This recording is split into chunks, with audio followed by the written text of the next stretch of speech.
Hello and welcome to a long overdue video from Scotland Sorare. My name's Russ and I'm going to look at the Scottish League in a 12-part series, and today we're going to start with the clubs in alphabetical order from the Scottish Premiership that have been released on Sorare. So as you can see, we're looking at Aberdeen today, and what we're going to do is we're going to look at the season that they've just had and that they're currently just finishing up with one game to go. And we're going to look at what's going to happen in the summer in relation to transfers, contracts and rumours that have been circulating in relation to the club. You can see on the screen we are very active on Twitter, semi-active on Instagram. scotlandsorare.co.uk has a website which you're very welcome, if you don't already play the game, to join up on. And if you do join up through the affiliate links that we've got, please get in touch for some direct DM support that I'm more than happy to do, either on Twitter or the social media channels, or I can also do it via Zoom call to get you started. So, without further ado, we will look at Aberdeen from the start of the season and their Opta stats first.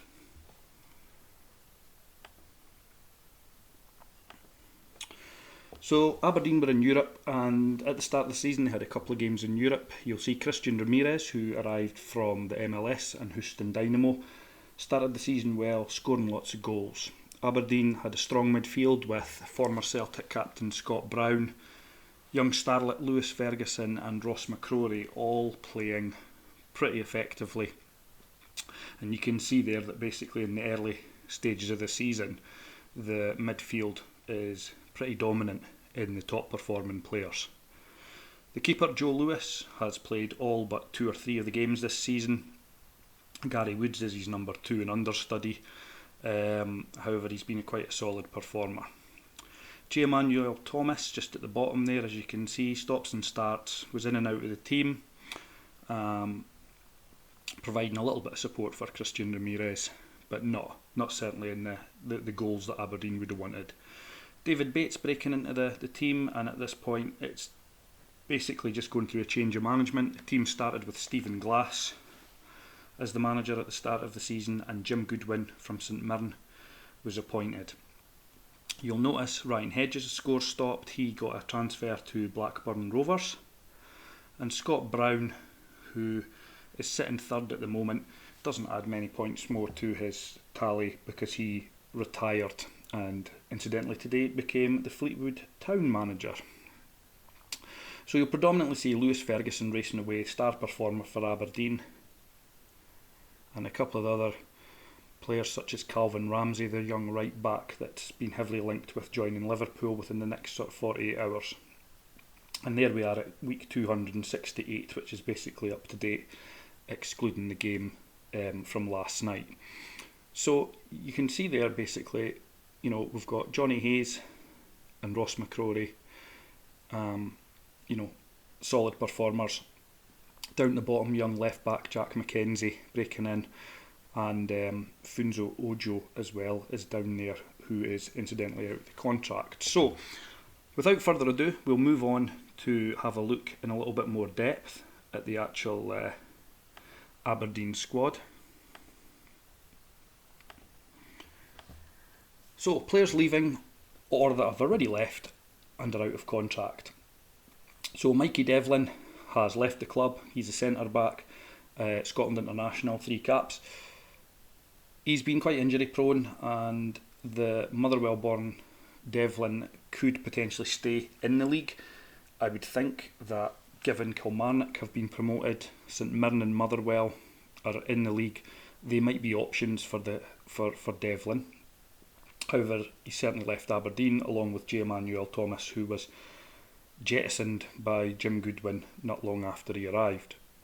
Emmanuel Thomas, journeyman striker that's been in and around the English lower leagues and also was at Livingston for Scotland.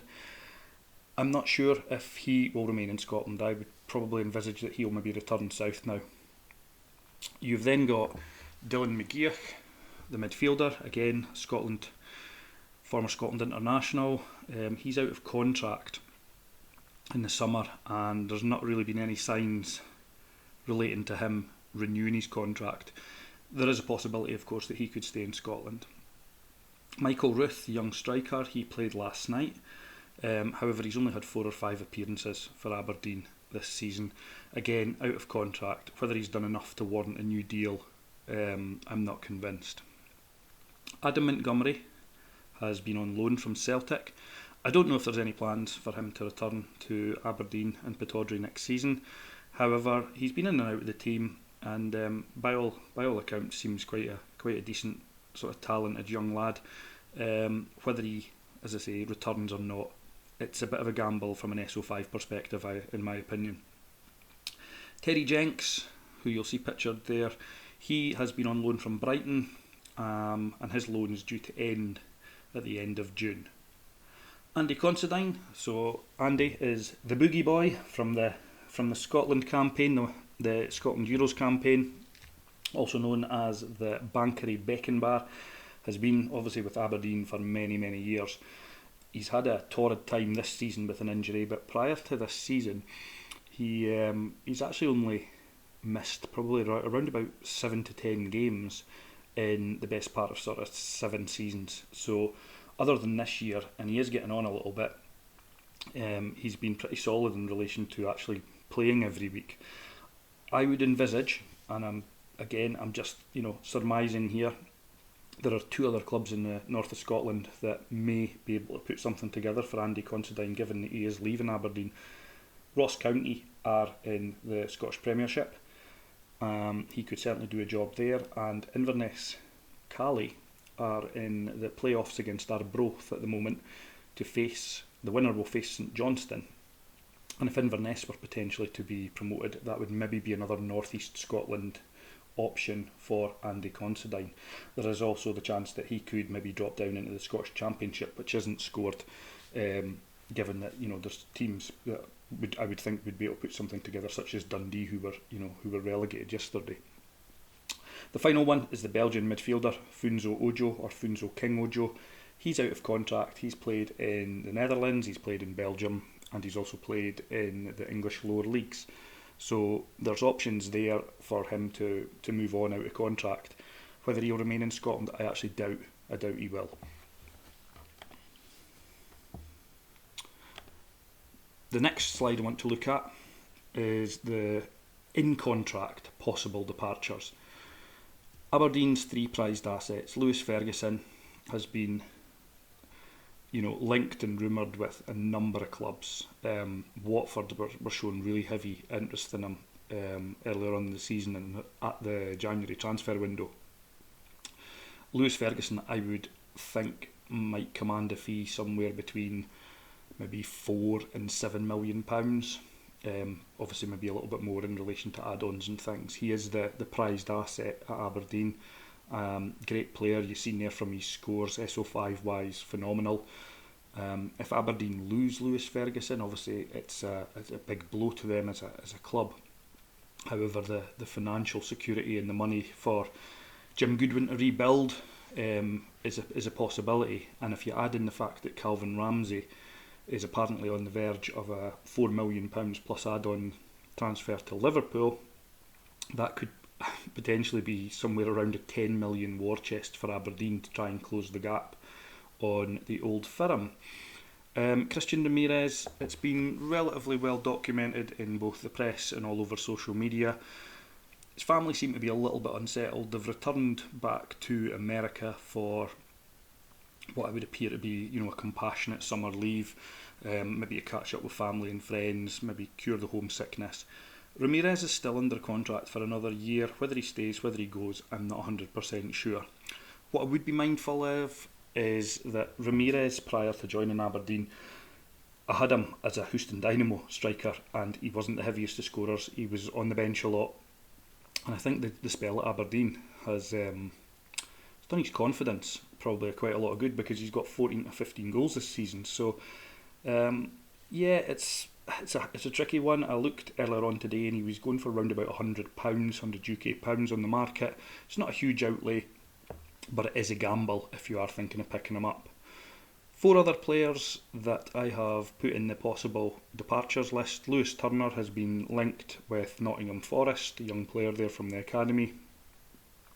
He's been out on loan this season, and it's looking as though he is going to join the Nottingham Forest side.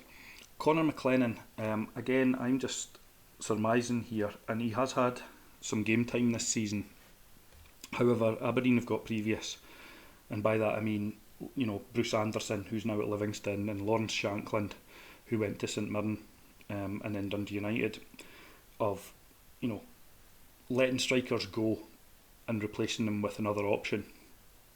And I'm not 100% convinced that Aberdeen see Connor McLennan as their goal outlet or an option for sort of first team continual football. The final pick that I've got there are Gary Woods and Joe Lewis. Now, they're both goalkeepers. Joe Lewis is the club captain, has been very instrumental in solid performances for Aberdeen for a number of years. Gary Woods has been a sort of able understudy, I believe, over 2 spells at Aberdeen, and both those guys. Jim Goodwin's been linked with in the press with a number of goalkeepers, and depending on who the goalkeeper would be that would maybe potentially come into Aberdeen would depend on which one of those two might be a possible departure, and I'll explain a little bit more about that in a second. So the Aberdeen squad as it stands right now for the next season, you'll notice Craig Sampson is in there. He's a 38, 39-year-old Scottish keeper that was registered this season just as an emergency only due to injury, I believe. It's very, very doubtful he will be registered next season unless, again, an emergency situation, and there's no card on Sorare for him. The defence to me looks light in options, and it will certainly be even lighter if Calvin Ramsey leaves, so you would think that they'll have to strengthen there. The midfield has numbers. Dean Campbell is in there. He was on loan at Kilmarnock this season. Matty Kennedy's ex-St Johnstone, and again had a little bit of a tough time with injuries. You've got Connor Barron, that's been quite well documented in the Sorare world, as being a sort of young, up-and-coming, not quite a wonder kid if I'm being honest, but certainly putting in solid performances and breaking into that team. And then you've got the American/Mexican Dante Polvara, who just over the last few weeks has had a little bit of game time as well, so it'll be interesting to see how he does next season. Up front, you've got the 4 names there. Vicente Bessejun was brought in from Den Haag for a fee. I believe it was sort of circa 300,000-400,000. I certainly read something in the press in relation to that. I didn't realise it was as much money as that. However, he's got a good few years on his contract, and I would expect him to feature quite prominently next season. Ramirez, if he's still there, you would think he will be used. And Marley Watkins, has had obviously spells at clubs like Bristol City and things like that, done relatively well, and he's back at Aberdeen now, and he's not an out-and-out striker as many of certainly the Aberdeen faithful will know, but he's quite good in the fact that he's certainly his build-up play and his contribution towards goals seems quite handy. Aberdeen are in the League Cup group stages this year from July, and historically they have used a mixture of youth team, full squad and players returning from injury. The Scottish League returns on the 30th of July and runs to the 28th of May 2023. There is a break due to the World Cup. The manager is still Jim Goodwin. I would expect that to still be the case at the start of the new season. Jim is an Irishman and has previous for signing Irish players, so I would maybe expect to see a few more joining him in Aberdeen. He seems to be quite faithful to the homeland in relation to maybe the sort of the scouting and development and opportunities that he provides. Aberdeen have no European football next season. So the linked transfer targets, there's a few, and again, if you are up to date on Scottish football, none of these particularly will come as much of a surprise. Conor Ronan was on loan at St Mirren this season, performed very well for them in many games, scoring some really good goals. He's actually returned back to Wolves at the moment due to injury. He's out of contract at Wolves. Is he good enough to be an English Premiership player? I think that's very debatable. However, I would expect that somebody will pick him up, whether it's an English Championship side or one of the sort of many Scottish suitors that have seen his ability firsthand this season. Jim Goodwin's also had quite a lot of things to say in the press about Vaclav Hladaki, ex-St Mirren, now with Ipswich Town, goalkeeper. That would command a fee for him to join because he's still in contract, unless of course Ipswich turn around and say you're free to go. And again, that would put some speculation on either Joe Lewis or Gary Woods if he was to arrive. That can also be said for the bottom two. Xander Clark at St Johnstone, I believe, was offered a contract, and Jack Alnwick at St Mirren was also, I believe, touted to be offered a contract at Aberdeen. Whether that's the case or not, I'm not 100% sure. However, Jack Alnwick's also been reportedly linked with Cardiff, and the last that I've seen in the sort of the media circles was that he was on the verge of joining them if he hasn't already done so. I've not seen it confirmed. A couple of other names in there. Charles Dunn is in contract at St Mirren. He's a defender, which would certainly give Aberdeen a little bit more cover, and I think Goodwin appears quite keen on Charles Dunn. And then you've got Jamie McGrath, who left St Mirren again, so there's lots of St Mirren links in there, which it makes sense. Jim Goodwin knows the players. Jamie McGrath joined Wigan Athletic in January for a fee and is in contract, but Goodwin's made no hiding of his hope to work with McGrath again in the future. And finally, we've got Danny Mullen of Dundee, who's been linked with a move away from Dundee. There's been a few fairly soft rumours, in truth, in relation to him potentially looking to remain in the Scottish Premiership, and Aberdeen certainly would be an option that could maybe be, up Danny's street there. The three players with the asterisks are all in the Sorare game at the moment. So a few summary points just in relation to the season that's just finished. There were managerial changes which also resulted in the style of play changing from Aberdeen. Stephen Glass and his coach Alan Russell, who was the former England strikers coach, came into Aberdeen, had them playing some nice football, but I think there was a lot of talk about them lacking a bit of dig other than Scott Brown in the midfield.